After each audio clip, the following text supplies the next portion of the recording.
Friends ఇప్పుడే అందిన వార్త. సీఎం రేవంత్ రెడ్డి సంచలన నిర్ణయం. మహిళలకు 2,500 రూపాయలు డేట్ ఫిక్స్, ఊహించని గుడ్ న్యూస్ అంటూ వార్తలు అయితే వస్తున్నాయండి. ఈ తేదీ నుంచి అమలు కాబోతున్నాయి అంటూ. దీనికి సంబంధించి వివరాలు చెప్పడానికి వీడియో చేయడం జరుగుతుంది. చాలా మంది వీడియోస్ ఉన్నారు కానీ సబ్స్క్రైబ్ చేసుకుని మర్చిపోతున్నారండి. దయచేసి ఛానల్ సబ్స్క్రైబ్ చేసుకుని బెల్ ఐకాన్ ఆల్ పైన ట్యాప్ చేయండి. ఇటువంటి ఇంపార్టెంట్ ఇన్ఫర్మేషన్ మిస్ అవ్వకుండా మీ ఫోన్ నోటిఫికేషన్ రూపంలో వస్తుందండి. చాలా మంది మీరు చూస్తున్నారు కానీ లైక్ చేయడం లేదండి. దయచేసి లైక్ చేయండి, ఇన్ఫర్మేషన్ అందరూ కూడా తెలుస్తుంది. ఫ్రెండ్స్ ఇక్కడ చూసుకోవచ్చండి, మిగిలిన 2 గ్యారెంటీలకు శ్రీకారం అంటూ. ఇక రేపు భద్రాద్రిలో ఇందిరమ్మ ఇండ్లు ప్రారంభం. 12న మహాలక్ష్మి పథకం మహిళలకు 2,500 రూపాయలు అయితే సాయం చేయబోతున్నారు. పరేడ్ గ్రౌండ్ లో 1,00,000 మంది హెచ్ఎస్జి అనగా మహిళలతో ప్రభుత్వ సదస్సు అయితే ఉండబోతుంది. అక్కడనే ప్రకటించిన సీఎం రేవంత్ రెడ్డి వడ్డీ లేని రుణాలపైన ప్రకటన చేసే ఛాన్స్ అయితే ఉంది. సదస్సుకు ముందు కేబినెట్ భేటీ అయితే ఉండబోతుంది. మహిళలకు సాయం ఏదైతే వడ్డీ లేని రుణం, గవర్నర్ కోటాలో ఎమ్మెల్సీలు కావచ్చు, రైతు భరోసా పైన చర్చ అయితే ఉండబోతుందట.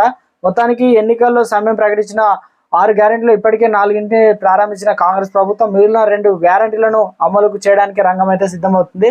భద్రాద్రి కొత్తగూడెం జిల్లాలో ముఖ్యమంత్రి రేవంత్ రెడ్డి ఇందిరమ్మ ఇండ్లు పథకాన్ని ప్రారంభించున్నారు. మంగళవారం సికింద్రాబాద్ పర్యాటక గ్రౌండ్ లో దాదాపు 1,00,000 మంది స్వయం సహాయక బృందాలు మహిళలు నిర్వహించిన భారీ సదస్సులో మహిళలకు నెలకు 2,500 ఆర్థిక సాయంపై పథకం సీఎం కీలక ప్రకటన చేయనున్నట్లు విశ్వసనీయ వర్గాల నుంచి తెలిసిందనమాట. రాష్ట్ర మంత్రివర్గ సమావేశంలో మంగళవారం సచివాలయంలో 6వ అంతస్తులో ఉన్న కేబినెట్ మీటింగ్ లో హాల్లో ముఖ్యమంత్రి రేవంత్ రెడ్డి అధ్యక్షన మధ్యాహ్నం 2 గంటల వరకు అయితే ప్రారంభం కానుంది. ఇందులో ప్రధానంగా మహాలక్ష్మి పథకం కింద మహిళలకు 2,500 రూపాయల చొప్పున భృతిని అయితే అందజేస్తామని కాంగ్రెస్ పార్టీ ఎన్నికల హామీలో సందర్భంగా అయితే హామీ ఇచ్చింది. 6 గ్యారెంటీలో భాగంగా అమలు చేయాల్సిన ఈ పథకంపై కేబినెట్ భేటీలో చర్చించుతున్నారు. ప్రధానంగా అందిన వివరాల ప్రకారం ఎంతమంది మహిళలు అర్హులవుతారు, రాష్ట్ర ఖజానాపై ఎంత భారం పడుతుంది, ఎప్పటి నుంచి అమలు చేయాలన్న వివరాలపై కులంకుశంగా చర్చించి ఒక నిర్ణయానికి వచ్చే అవకాశాలు అయితే ఉంటుంది. కేబినెట్ సమావేశం అనంతరం అదే రోజు పర్యటన గ్రౌండ్ సభలో ఈ పథకాన్ని ముఖ్యమంత్రి రేవంత్ రెడ్డి ప్రకటించనున్నారు. 1,00,000 మంది స్వయం సహాయక బృందాలతో మహిళలు ప్రభుత్వం నిర్వహించిన సదస్సులో మహిళలకు సంబంధించిన వడ్డీ లేని రుణాల అంశంపైన సీఎం ప్రకటన చేయవచ్చని తెలుస్తుంది. దీనిపైన కేబినెట్ లో చర్చించిన నిర్ణయం తీసుకోబోతున్నారు.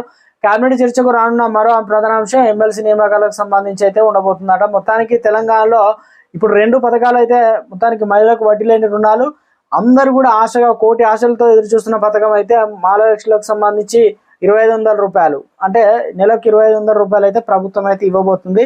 ఈ నెల 12వ తారీఖున ప్రభుత్వం దీనికి సంబంధించి శ్రీకారం అయితే